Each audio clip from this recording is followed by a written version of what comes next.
அனைவருக்கும் வணக்கம்பா. கற்பது தமிழிலிருந்து தமிழச்சி அனுசூயப்பா. இந்த பதிவில் நாம் காண இருக்கின்ற இலக்கணம் சொல் பற்றிய இலக்கணம்ப்பா. கடந்த பதிவில் எழுத்து பற்றிய இலக்கணம் நாம் பார்த்தோம். இந்த பதிவில் சொல் பற்றிய இலக்கணம். அதாவது சொல் என்றால் என்ன, அது அதனுடைய வகைகள்லாம் எப்படி புரிகின்றது, அதே சமயம் அதனுடைய முழுமையான விளக்கங்கள் இந்த பதிவில் இடம்பெறுகின்றனப்பா. அதனால வீடியோவை முழுமையாக பாருங்கள். வாங்கப்பா, நம்முடைய கருத்திற்குள் செல்லலாம்.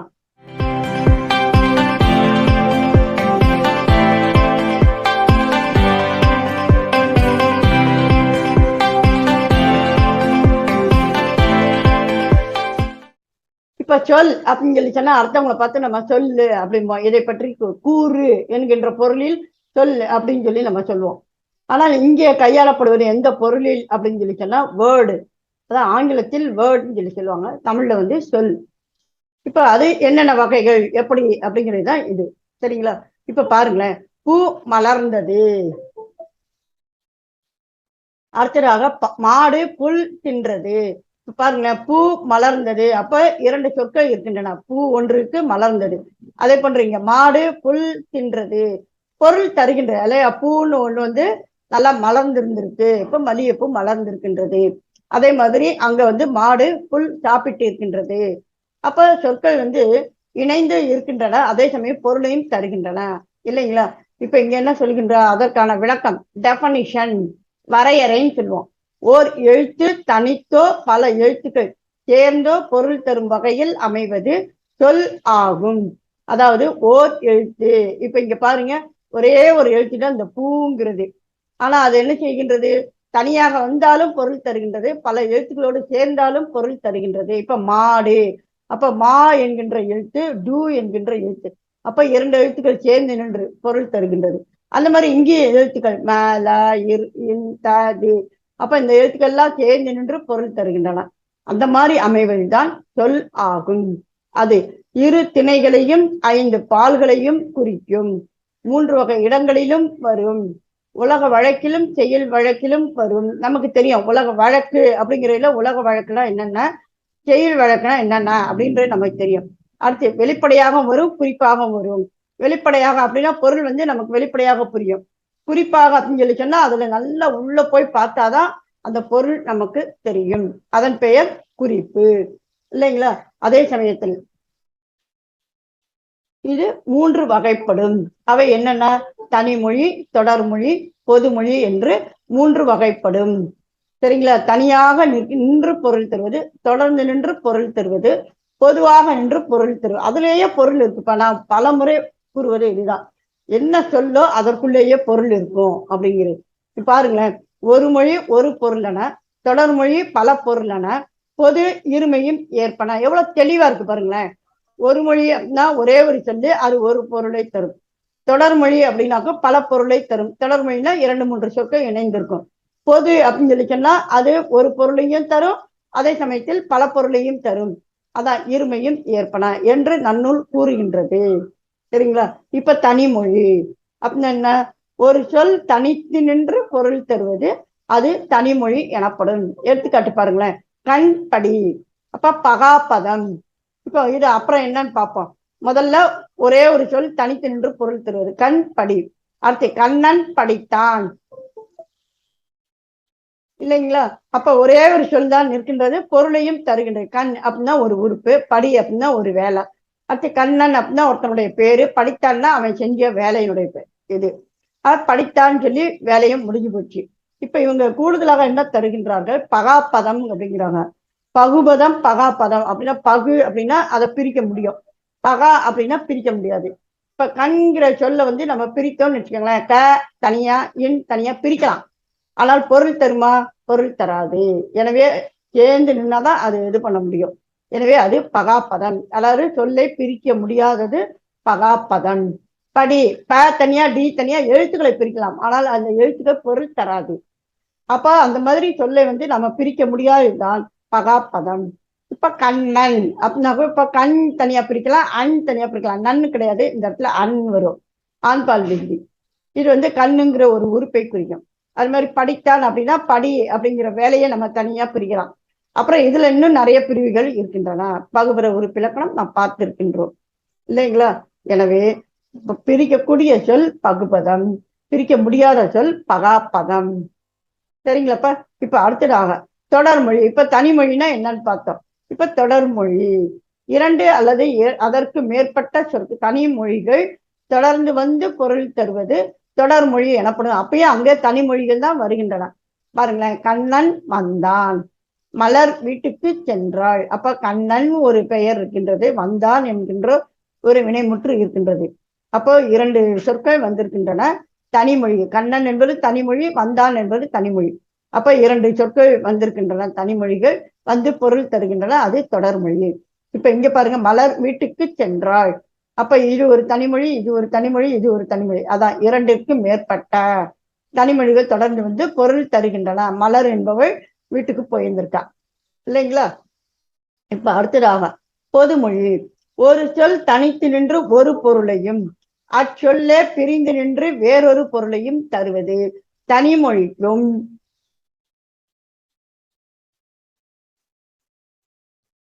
தொடர்மொழிக்கும் பொதுவாய் அமைவது பொதுமொழி எனப்படும். அப்ப தனிமொழியா நின்றும் ஒரு பொருளை தரும், அதே போன்று தொடர்மொழியா நின்றும் ஒரு பொருளை தரும்.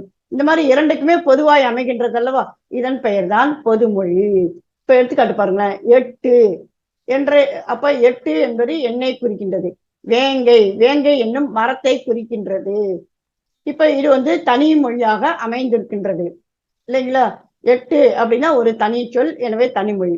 வேங்கை என்பது தனி சொல், தனிமொழி, இல்லைங்களா? மரத்தை குறிக்கின்றது. இப்ப பாருங்களேன், எழு கூட்டல் தூ. அப்ப எட்டு அப்படிங்கிறத எழு கூட்டல் தூ அப்படின்னு சொல்லி இரண்டு சொற்களாக பிரிக்கின்றோம். தூன்னா உன் அர்த்தம், எள்னா எள்ளு. வேம் கை, அப்ப வேங்கை அப்படிங்கிறத வேம் கூட்டல் கை நம்ம பிரிக்கிறோம், தொடர் மொழிகளாக பிரித்து. சும்மா எழுத்துக்களை பிரிக்கவில்லை, நன்றாக பாருங்கள். இங்க நம்ம பார்த்தோம், கண்ணன் அப்படிங்கிறதுல கண் என்பதில் பார்த்தோம். எழுத்தா பிரித்தோம்னா பொருள் தராது, பகாப்பதம். இது பாருங்க, பகுபதமா வருது பாருங்க. எள்னு ஒரு இது இருக்கு, தூன்னு ஒரு இருக்கு. இங்க வேம் ஒன்று இருக்கின்றது, இங்க கை என்பது இருக்கின்றது. இப்ப பாருங்க, எழு கூட்டல் தூ எல்லை உன். வேம் கூட்டல் கை என்பது என்ன, வேகின்ற கை. வேம்னா வேகுதல், கை என்றால் நம்முடைய சினை உறுப்பு. அப்ப இரண்டு பொருள்களுக்கும் பொதுவாய் அமைவதால் இது பொதுமொழியாகவும் இருக்கிறது.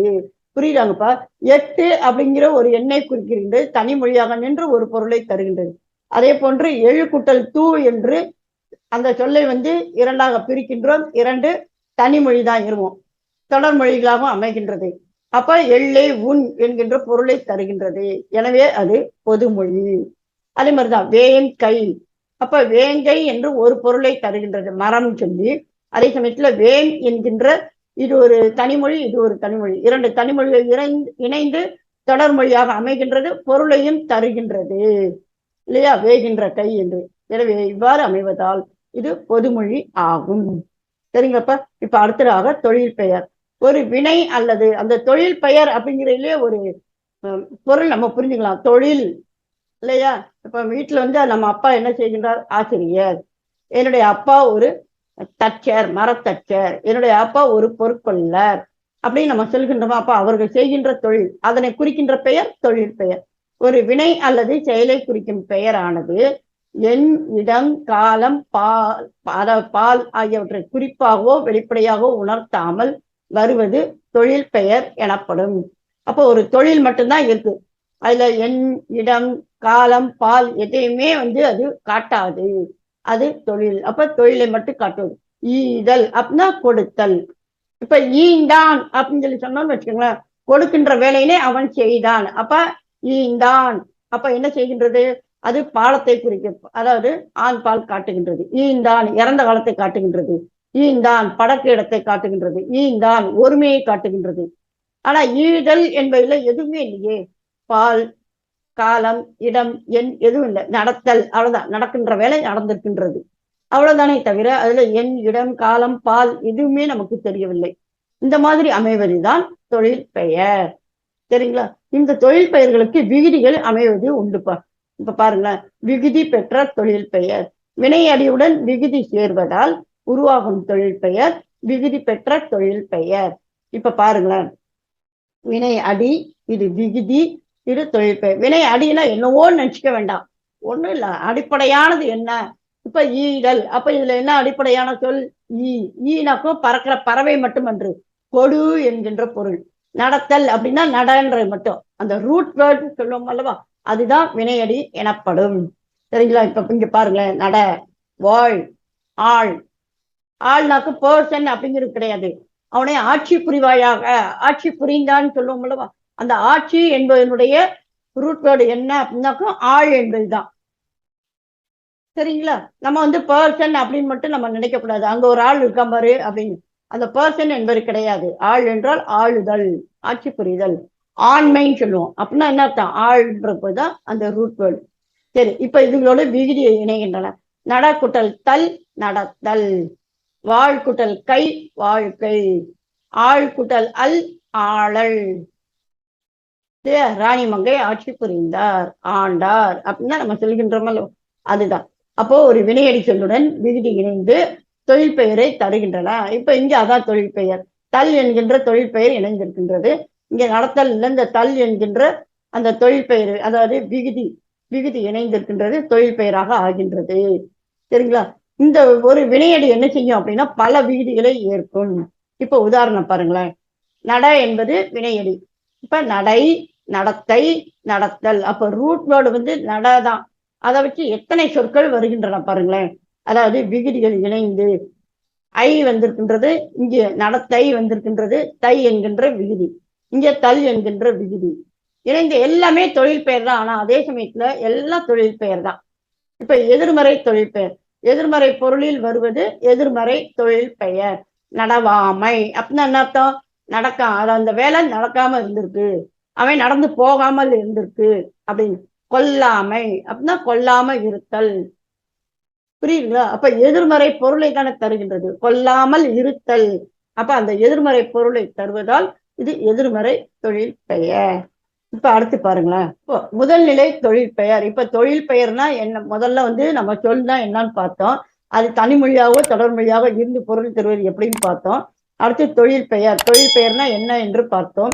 அது எப்படியெல்லாம் அடி, அதனுடைய அடி வினையடி எப்படி அமைகின்றது, அதனுடைய விகுதி எப்படி இணைகின்றது என்பதையும் நாம் பார்த்தோம். இப்போ விகுதி பெறாமல் வினைப்பகுதியே தொழில் பெயராதல் முதல் நிலை தொழில் பெயர்.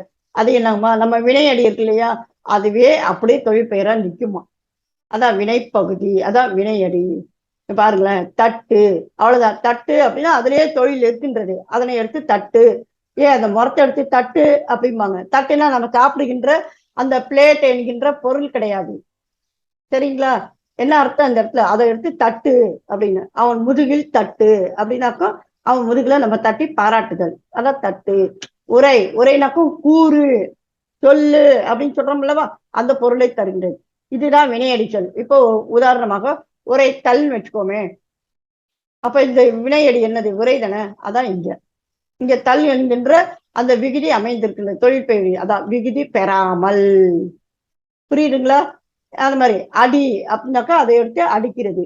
ஏன் அங்க போயிட்டு பாரு, அது அடி இல்லைங்களா? இப்ப அடித்தல் சொன்னோம்னா அந்த தல் என்கின்ற விகுதி வந்திருக்கும், அந்த விகுதி பெறாமல் அடி என்பதே இங்க என்ன செய்திருக்கின்றது? தொழில் பெயராக அமைந்திருக்கின்றது. இச்சொற்கள் முறையே தட்டுதல், உரைத்தல், அடித்தல் என்று பொருள்படும் போது முதல் நிலை தொழில் பெயர் ஆகின்றன. சரிங்களாப்பா? இப்ப அடுத்து முதல் நிலை திரிந்த தொழில் பெயர். இப்ப முதல் நிலை இருக்கின்ற தொழில் பெயர் ஆயிடுச்சு. இந்த முதல் நிலையானது இப்ப திரியுது. பாருங்களேன், விகுதி பெறாமல் முதல் நிலை திரிந்து வரும் தொழில் பெயர் முதல் நிலை திரிந்த தொழில் பெயர் ஆகும். இப்ப உதாரணம் பாருங்களேன், பேரு. அப்ப பெரு அப்படின்னு சொல்லி வரணும். அந்த பெருன்றது பே என்பது பேன் ஆயிருக்கு பாருங்க. அப்ப குறில் வந்து நெடிலாக ஆகி இருக்கின்றது, அதான் திரிந்து. சரிங்களா? அந்த விகுதியும் பெறவில்லை. அப்ப இது ஒரு விஷயம், விகுதியும் பெறவில்லை. அதே சமயத்தில் பார்த்தோமானால் இந்த பே என்கின்ற குறியிலானது பே என்று நெடிலாக ஆகியிருக்கின்றது, அந்த முதல் நிலையானது திரிந்திருக்கின்றது. அதே சமயம் இது ஒரு தொழில் பெயர், பெறுதல் என்கின்ற தொழில் பெயர் இல்லைங்களா? இப்ப பாருங்களேன், கெடுதல் தொழில் பெயர், சுடுதல் தொழில் பெயர். இப்ப முதல்நிலை தொழில் பெயர் கெடு, இது சுடு, இது என்ன ஆகின்றது? கேடு. இது சுடு, சூடு. இதுவும் தொழில் பெயர் தான், இதுவும் தொழில் பெயர் தான், எல்லாமே தொழில் பெயர் தான். அதுல என்ன மாற்றம் நடக்குது? இந்த முதல் நிலை எழுத்தானது நீண்டு இருக்கின்றது, அவ்வளவுதான். இதுவும் தொழிற்பெயர் தான், இதுவும் தொழிற்பெயர் தான். இந்த தொழிற்பெயர் என்ன? விகுதி பெற்ற தொழிற்பெயர் இல்லைங்களா? தல் என்கின்ற விகுதி பெற்றிருக்கின்றது. சரிங்களாப்பா? இனி அடுத்ததாக வினையால் அணையும் பெயர். நல்லா இதை பாருங்களேன். இது அப்படியே அந்த சொல்லுக்குள்ளேயே பொருள் இருப்பது என்று நாம் கூறி வருகின்றோம். அதேதான், வினையால் அணையும் பெயர். இப்ப நம்ம வகுப்புல ஒரு மாணவர் வந்து எது கேட்டாலும் டக்கு டக்குன்னு பதில் சொல்லுவார் பார்த்துக்கோங்க. டீச்சர் கேட்கும்போது அவங்க வந்து அவனை கேட்கலான்னு அன்பை கேட்கலான்னு இருப்பாங்க. அதுக்குள்ளேயே பாலா நினைச்சுவான், விடையை சொல்லி முடிச்சுவான். உடனே டீச்சர் என்ன செய்வாங்க? டேய் முந்திரி கொட்டை உட்காருடா அப்படிம்பாங்க. நான் அன்பை கேட்டுன்னு இருக்கேன், நீ ஏன்டா பதில் சொன்ன? முந்திரி கொட்டை அமைதியா இருக்கு. அடுத்த கேள்வி கேட்கும்போது என்ன செய்வாங்க அவங்க?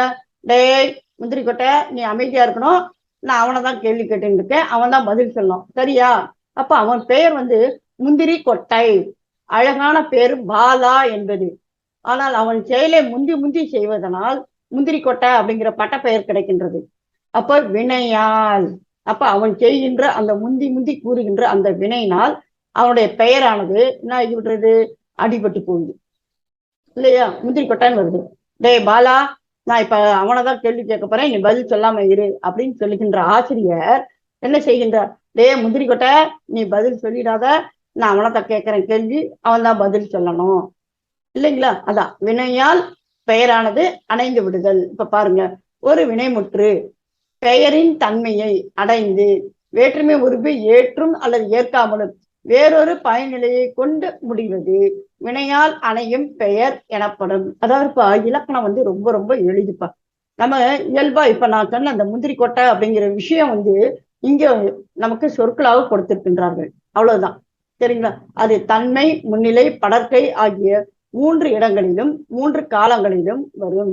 அப்ப 3 இடங்களிலும் வரும், 3 காலங்களிலும் வருவதுதான் வினையால் அணையும் பெயர். பாருங்க, வந்தவர் அவர்தான். யார்ப்பா யார்ப்பா வந்தது? அத வந்தான்ல அவன்தான் அப்படிமா. அந்த வந்தவனுக்கு ஒரு பெயர் இருக்கும் இல்லையா? பூவரசன் ஒரு பெயர் இருக்கும். ஆனா பூவை சொல்லாமல் அவனுடைய பெயர் பூவரசனை சொல்லாமல் அவன் வந்து போனான் இல்லையா? அந்த வேலையை சொல்லுகின்றார் பாருங்க. அப்ப அவருடைய பெயரானது இந்த இடத்துல என்ன ஆயிற்று? அணைந்து போயிற்று, அடிபட்டு போயிடுச்சு. அவர் என்ன வேலை செஞ்சாலும் அது வருது இல்லைங்களா? பொறுத்தார் பூமி ஆழ்வார். இப்ப பூமி ஆளுகின்றவர்கள் யார்கள்? வீரம் கொண்டவர்கள், வலிமை கொண்டவர்கள் என்று பல கூறலாம். ஆனா இந்த இடத்துல யார் ஆளுகின்றார்? பொறுத்தவர். யாருப்பா பூமி ஆழ்வாங்க? அந்த பொறுத்து போனான்ல அவன் தான் பூமி ஆழ்வான். அந்த பொறுத்து போறவன் யாரு? பெயர் கிடையாது. புரியுதுங்கப்ப? அப்ப அவர்களுடைய செயலால் அவர்களுடைய பெயரானது அணைந்து விடுதல். அதான் வினையால் அணையும் பெயர். சரிங்களா? இப்ப நம்ம இது வரைக்கும் வந்து தொழில் பெயர் பார்த்தோம், இப்ப வந்து வினையால் அணையும் பெயர் பார்த்தோம். இந்த இரண்டுக்கும் உள்ள வேறுபாடு என்ன? இப்ப பாருங்களேன். தொழில் பெயர், வினையால் அணையும் பெயர்.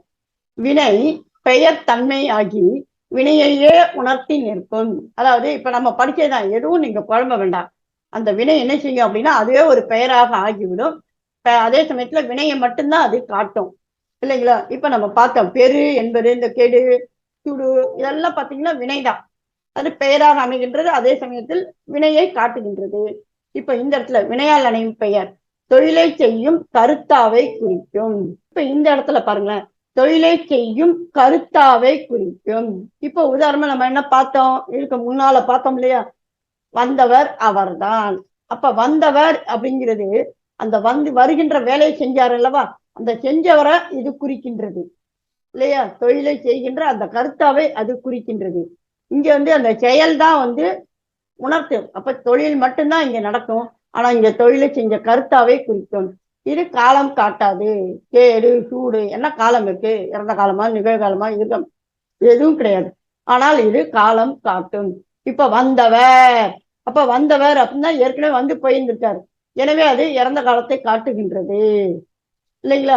இது படற்கைக்கே உரியது. படற்கை அப்படின்னாக்கும் தன்மை முன்னிலை, அதாவது ஃபர்ஸ்ட் பர்சன் செகண்ட் பர்சன். நானு அதே சமயத்துல முன்னிலை நீ அப்படிங்கிறத விட அவன் அவள் அப்படிங்கிற அந்த படற்கைக்கு தான் உரியது இந்த கேடு சூடு எல்லாம். இது வந்து மூவிடத்திற்கும் உரியது. நான் வந்தேன், நீ வந்தாய், அவள் வந்தாள், இப்ப மூவிடத்திற்கும் உரியது. சரிங்களா? இப்ப சான்று பாருங்களேன், பாடுதல் படித்தல், இதுதான் வந்து சான்று. இப்ப இந்த இடத்துல எந்த காலமும் கிடையாது, அதே சமயத்துல எந்த இடமும் கிடையாது. அதாவது தன்மையா, முன்னிலையா, படற்கையா எதுவுமே கிடையாது. இப்ப பாடியவள், அப்ப பாருங்க, காலம் காட்டுகின்றது பாடியவள், அப்ப இறந்த காலத்தை காட்டுகின்றது, படற்கையை காட்டுகின்றது. படித்தவர், அப்ப இதுவும் இறந்த காலத்தை காட்டுகின்றது, படித்தவர், அப்ப படற்கையினை அது காட்டுகின்றது, இல்லைங்களா? இப்ப இது வரைக்கும் நம்ம என்ன பாடம் என்ன சொல்லிச்சு, வெறும் கருத்துக்களா கொடுத்து இறுதியா சான்று கொடுத்துச்சு. இப்ப நம்ம அப்படியே மாத்தி போடுறோம். தொழில் பெயருக்கு முதல்ல என்ன, பாடுதல், படித்தல். வினையலனைக்கு பெயர் என்ன, சான்று, பாடியவள், படித்தவர். இப்ப நம்ம கருத்து என்னென்னு சொல்லி பார்க்கலாம். இந்த வினையானது பெயர் தன்மையாகி வினையவே உணர்த்தி நிற்கும். ஆமாம், பாடுதல் என்பது பார்த்தோம்னால் அதுதான் ஒரு பெயராக ஆகின்றது. அதே சமயத்தில் வினையை மட்டும்தான் குறிக்கின்றது. பாடுதல், அப்ப பாடுகின்ற வேலை மட்டும்தான். படித்தல், படிக்கின்ற வேலை மட்டும்தான் இங்க நடந்திருக்கு. அடுத்து காலம் காட்டாது, பாடுதல், அவ்வளவுதான். காலம் அங்கே என்ன, இறந்த காலம், நிகழ்காலம், எதிர்காலம் எதுவுமே நமக்கு தெரியாது. அடுத்து படற்கைக்கே உரியது பாடுதல் அப்படின்னாக்கும் காகம் பாடுதல், பாடகர் பாடுதல், அப்ப படற்கைக்கு மட்டும்தான் அது அமைகின்றது. இப்ப இங்க இருக்கின்ற சான்று வினையால் அணையின் பெயருக்கு பாடியவள், படித்தவர். இப்ப முதல்ல சான்று கொடுத்து அதன் பிறகு நம்ம கருத்துக்கள் வழி பார்க்கின்றோம். இப்ப பாடியவள், இப்ப முதல்ல என்ன சொல்றார்கள், தொழிலை செய்யும் கருத்தாவை குறிக்கும். அப்ப பாடியவள் யாருமா அது சட்டம் போடுறது, அந்த பாண்ணல்ல அவதான் அப்படின்னு நம்ம சொல்லுவோம் அல்லவா. அப்ப அவருடைய பெயர் அழகாக மலர்னு இருக்கும். ஆனா மலர் என்று கூறாமல் பாடியவள் என்கின்ற அந்த செயலை செய்தால் அல்லவா, அந்த கருத்தாவை அது குறிக்கின்றது, அதான் பாடியவள். அதே சமயம் காலம் காட்டும் பாடியவள், எனவே இறந்த காலத்தை காட்டுகின்றது. மூவிடத்திற்கும் உரியது பாடியவள், எனவே இது படற்கை, எனவே படற்கைக்கு அது வந்ததுனால மூவிடம். அந்த மாதிரி பாடினேன், அடுத்து பாடினாய், அடுத்து பாடியவள், அப்ப படற்கையை அது குறிக்கின்றது. எனவே இதற்கான சான்றாக அது அமைகின்றது. சரிங்களாப்பா? ஆக இது வரைக்கும் நம்ம பார்த்தோம்னால் தொழில் இலக்கணத்துல முதல்ல எழுத்து அது எப்படி தொடர்ந்து பொருளாக தருகின்றது, அது எத்தனை வகைப்படும், வகைப்படும், தனிமொழி, தொடர்மொழி, பொதுமொழி. அடுத்ததாக நம்ம என்ன பார்த்தோம், தொழில் பெயர், அதுல குறிப்பாக தொழில் பெயர் இயல்பாக அதனுடைய வினையடி எப்படி அமைகின்றது, அந்த வினையடி எப்படி விகுதி ஏற்கின்றது, அந்த வினையடியினுடைய அந்த முதல் எழுத்து எவ்வாறாக திரிகின்றது, அதான் முதல்நிலை தெரிந்த தொழில் பெயர் அப்படின்னு சொல்லி நம்ம பார்த்தோம். ஆக தொழில் பெயர்ல 3 விதமான கட்டங்கள் பார்த்தோம். அடுத்து வினையால் அணையும் பெயர்னா என்ன என்று நாம் பார்த்தோம். அடுத்து இறுதியாக தொழில் பெயருக்கும் இந்த வினையால் அணையும் பெயருக்கும் உள்ள வேறுபாடுகள் என்னவென்று நாம் பார்த்தோம். இந்த பதிவு நிச்சயமா உங்களுக்கு பிடிச்சிருக்கும், தந்திருக்கும் நான் நம்புறேன்பா. உங்களுடைய கருத்துக்களை கமெண்ட் பாக்ஸ்ல கொடுங்கப்பா. மீண்டும் ஒரு புதிய பதிவில் சந்திப்போம். அனைவருக்கும் நன்றி, வணக்கம்.